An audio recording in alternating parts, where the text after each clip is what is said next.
Al leer ayer este Evangelio, nos fijamos en las excusas que fueron poniendo los invitados a la cena, al banquete, para no ir al banquete. Y una vez que el Señor recibe esas excusas, ¿qué es lo que hace? Y recordemos que esto es una parábola, un ejemplo del reino de los cielos. Regresó el siervo y se lo contó a su señor. La palabra que se usa es Kyrios. En la misa decimos Kyrie eleison, Señor, ten piedad. Con lo cual este Señor en el fondo es Dios, que nos invita al banquete. Entonces, airado, el dueño de la casa dijo a su siervo: sal enseguida a las plazas y calles de la ciudad y haz entrar aquí a los pobres y lisiados y ciegos y cojos. Normalmente se traduce plazas y calles, pero la palabra exacta en griego, realmente las dos significan calle. ¿Qué diferencia había entre un tipo de calle y otra? Es algo que no lo sabemos. Pero por la etimología da la sensación de que la primera calle es una ancha y la siguiente, la otra, es una calle más estrecha. En cualquier caso, lo que quiere decir aquí el Señor es que se vaya a todo tipo de calle, a invitar a todo el mundo. No solo a todo el mundo, sino incluso a los que uno no invitaría. La palabra exacta es tráeme aquí dentro. Tráeme aquí dentro a los pobres, a los lisiados. No se puede expresar con más fuerza. Tráelos. Trae al cielo a todos. Y los pobres son símbolo de los pobres que no tienen obras, que no han hecho nada. Los lisiados son los lisiados en el espíritu. Los ciegos son los que no ven las cosas de la fe. Los cojos son los que, aun teniendo fe, pero van cojeando por el camino de Dios. Todos tráelos aquí dentro. Tráelos aquí dentro. Aunque sean imperfectos, Dios no quiere que nadie deje de participar del banquete del reino de los cielos. Por eso la gente, cuando ve sus propios defectos, hace bien en luchar contra ellos. Pero Dios lo ama como es, lo invita como es. No quiere que sea ciego en las cosas de la fe, ni que ande cojeando, pero también Él está invitado. El banquete del reino no es solo para los perfectos, para los que aquí son santísimos, no. Pero dijo el siervo cuando volvió al Señor: Señor, se ha hecho todo lo que mandaste y todavía hay sitio. Todavía hay sitio. Todavía hay lugar, que es otra traducción de la palabra topos. Todavía hay lugar para la salvación de otros. Mientras haya espacio para la misericordia, Dios usa la misericordia. Mientras haya espacio. Fijaos, qué distinto esto de imaginar a Dios como que pusiera condiciones, que fuera estrictísimo para la salvación, que solamente admitiera a unos pocos. Yo a veces he escuchado a algunas personas cuando hablan de la salvación y da la sensación como que Dios escogiera solo a unos pocos. Mientras que en la parábola se dice: Señor, todavía hay sitio. Y las palabras del dueño dijo el Señor al siervo: sal a los caminos y cercas. Se suele traducir esto como caminos y encrucijadas, pero la palabra literal es cerca. ¿Por qué? Porque ya una vez que sales fuera más a lejos, están las cercas de los campos. Símbolo esto incluso de las almas que están cerradas, que tienen una cerca alrededor. Fijaos que primero se invita a los que están más cerca, que la salvación llega con más facilidad a los que están más cerca, estén como estén. Pero después la salvación llega incluso a los que están más lejos. Pero no solo a los que están más lejos en el camino de la vida, sino incluso a aquellos que están cercados, amurallados. Hasta ellos llegan los siervos, que puede ser el sacerdote, que puede ser un ángel que le inspira, que puede ser cualquiera de vosotros que me escucháis, que habláis a alguien. Y también a ellos llega la salvación. Quizás esa palabra que habéis dicho a un vecino, a un familiar, a un tal, es muy poca cosa, es muy breve, pero Dios enviará su gracia para que después la piense, para que después esa palabra eche raíces. Lo interesante es que Dios envía a todos. Dijo el Señor al siervo: sal a los caminos y cercas y obliga a entrar. Obliga. Fuerza, compele. Pero el verbo que se usa significa esto: forzar.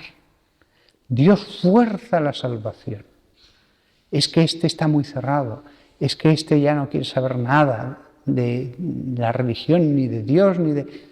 Dios le va a forzar con la gracia, con invitaciones al arrepentimiento. Lo dice Él, lo dice Él. Y obliga a entrar hasta que se llene mi casa, hasta que se llene, como si Dios supiera el número de las almas que van a ser salvas y dijera que se llene ese número. Desgraciadamente Él sabe que otras almas, las primeras que hemos dicho, se niegan. Y mira que fueron invitadas con todo cariño, las primeras, nada, se niegan. Porque a veces los más pecadores son los primeros más invitados. Los primeros que se han negado en esta parábola y que cada uno busca una excusa, son símbolo de los más invitados precisamente porque Dios no quería que ellos no entraran. Pero, sin embargo, incluso los que están alejados, Dios quiere completar, consumar el número de los salvos y lo logrará. Tendrá que insistir, pero lo conseguirá. Él sabe ese número perfecto. Y aunque sea en el último momento, pero el número se completará. También sabe que otros, desgraciadamente, ya por más que insistan, no están en ese número.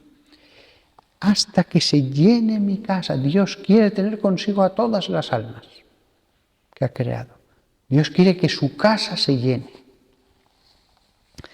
Y después, lo último que dice en esta parábola, recordad que se está hablando de la salvación.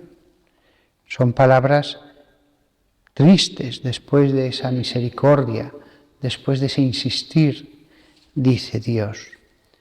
Porque os digo, en verdad significa, insisto en esto, porque os digo en verdad que ninguno de los que han sido invitados probará mi cena.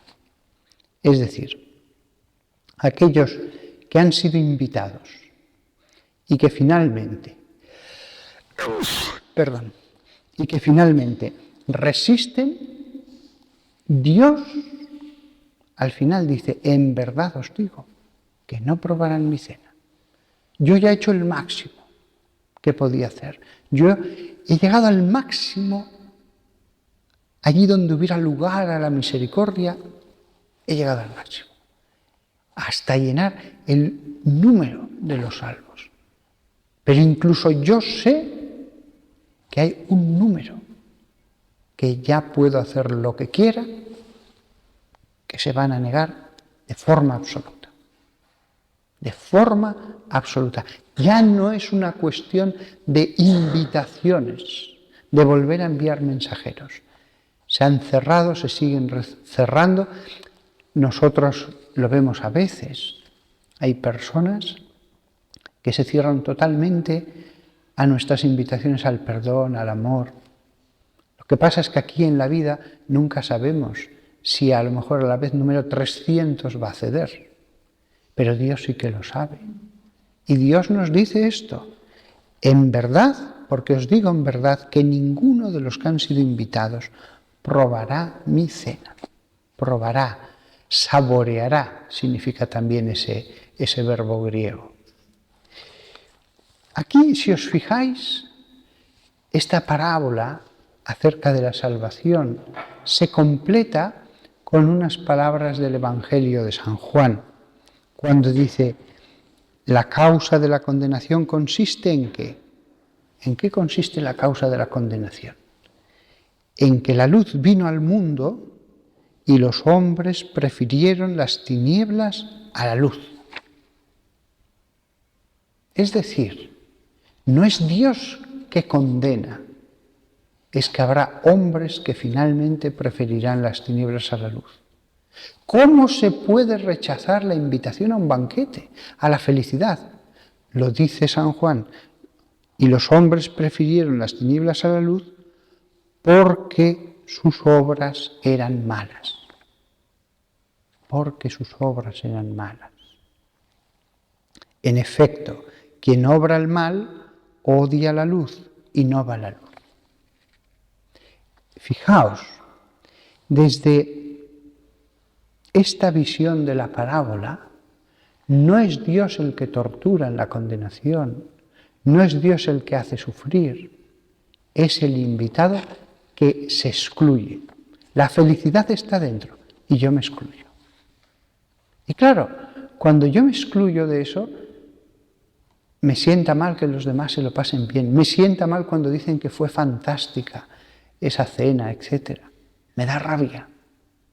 Me vuelvo todavía más contra todo lo que sea esa felicidad que yo me he excluido. La condenación no hay que verla como que Dios torture, que Dios se goce en el sufrimiento, que Dios diga, pues por justicia vas a sufrir siglo tras siglo y yo te voy a enviar sufrimientos. No, el banquete es eterno, pero algunas personas no quieren ir. Ese es el infierno. Ese es el infierno. Y ese muro, aunque invisible, es verdadero y real. Fijaos, no queda uno excluido como en la parábola de las vírgenes prudentes y las necias porque se le acabe el aceite, no. Ni porque tenga que comprar unas yuntas de bueyes. Por esas cosas, por defectos, puede uno no entrar en el banquete porque tiene que esperar afuera el purgatorio. Eso sí, yo preferí lo del campo, lo de los bueyes, se me acabó el aceite, no estaba allí cuando pasaste. Vale, te quedas afuera, no te dejan entrar, pero por un tiempo, el purgatorio. Las vírgenes necias, de acuerdo, no pudieron entrar en ese momento, pero tampoco se dice que después no se les abriera.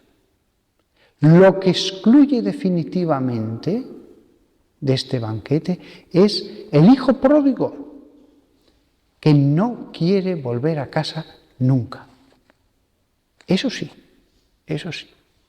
No es el amor a este mundo, no es tal pecado, no es tal imprudencia, es el no querer. Y desgraciadamente, San Juan nos lo ha dicho, algunos no querrán ir a la luz. ¿Por qué? Porque sus obras eran malas. Nada más, terrible verdad esta de la condenación con la que acaba la parábola. Lo terrible es saber que lo sabrá, porque Jesús nos lo advierte una y otra vez. Pero al mismo tiempo, maravillosa es la entrada, la facilidad que nos da. Maravillosa es la actitud de Dios hacia nosotros. Que todos nosotros tengamos confianza en la fe en Dios que nos salva y que al mismo tiempo nos acordemos de orar por aquellos que están al borde de la condenación.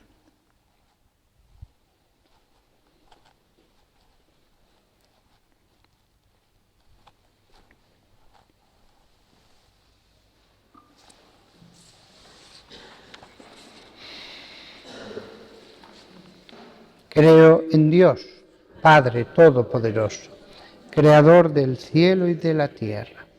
Creo en Jesucristo, su único Hijo, nuestro Señor, que fue concebido por obra y gracia del Espíritu Santo. Nació de Santa María Virgen, padeció bajo el poder de Poncio Pilato, fue crucificado, muerto y sepultado, descendió a los infiernos, al tercer día resucitó de entre los muertos, subió a los cielos y está sentado a la derecha de Dios, Padre Todopoderoso. Desde allí ha de venir a juzgar a vivos y muertos. Creo en el Espíritu Santo, la Santa Iglesia Católica, la comunión de los santos, el perdón de los pecados, la resurrección de la carne y la vida eterna. Amén. Oremos al Señor nuestro Dios, a quien los cielos y la tierra no pueden contener. Por la Iglesia en la casa de Dios, que va edificándose sobre el cimiento de los apóstoles y profetas, cuya